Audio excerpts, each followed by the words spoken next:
waxbarashada waa awoodda ugu awoodda badan caalamka. Waxay abuurtaa aqoon, waxay dhistaa kalsooni, waxay jebisaa caqabadaha nolosha, waxay furtaa albaabka fursadaha. Magacaygu waa Jaabir Cusmaan JB, halkan waa madasha dhalinta Soomaaliyeed. ku soo dhawow xikmadso. haddii aad nagu cusub tahay nagu soo biir subscribe dhaho YouTube-keena. mahadsanid.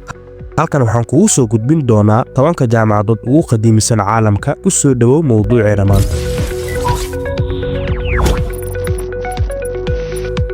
jaamacadda tobanaad University of Toulouse. jaamacadda Toulouse waxa ay ku taalaa Paris, Faransa. jaamacaddan waxaa la aasaasay sanadka markuu ahaa 1229 miilaadi. jaamacadda sagaalaad University of Naples Federico II. jaamacadda Naples Federico waxa ay ku taalaa Napoli, Italy. waxaa la aasaasay jaamacaddan sanadka markuu ahaa 1224 miilaadi. jaamacadda sideedaad University of Padua. jaamacadda Padua waxa ay ku taalaa Padua, Italy. waxaa la aasaasay sanadka markuu ahaa 1222 miilaadi. jaamacadda toddobaad University of Cambridge. jaamacadda Cambridge waxa ay ku taalaa England. waxaa la aasaasay jaamacaddan sanadka markuu ahaa 1209. jaamacadda lixaad University of Paris. jaamacadda Paris waxay ku taalaa Paris, Faransa. jaamacaddan waxaa la aasaasay sanadka markuu ahaa 1160 miilaadi. jaamacadda shanaad University of Salamanca. jaamacadda Salamanca waxay ku taalaa Spain. waxaa la aasaasay jaamacaddan sanadka markuu ahaa 1134 miilaadi. jaamacadda afaraad University of Oxford. jaamacadda Oxford waxay ku taalaa England. waxaa la aasaasay jaamacaddan sanadka markuu ahaa 1996 miilaadi. jaamacadda saddexaad University of Bologna. jaamacadda Bologna waxay ku taalaa Italy. waxaa la aasaasay jaamacaddan sanadka markuu ahaa 1988 miilaadi. jaamacadda labaad Al-Azhar University. jaamacadda Azhar waxay ku taalaa Cairo, Egypt. waxaa la aasaasay jaamacaddan sanadka markuu ahaa 970 miilaadi. jaamacadda koowaad University of Qurwiyin. jaamacadda Al-Qurwiyin waxay ku taalaa Fez, Morocco. waa jaamacadda ugu qadiimsan caalamka. waxaa la aasaasay sanadka markuu ahaa 859 miilaadi. ugu dambeyn, daawadaha sharafta leh,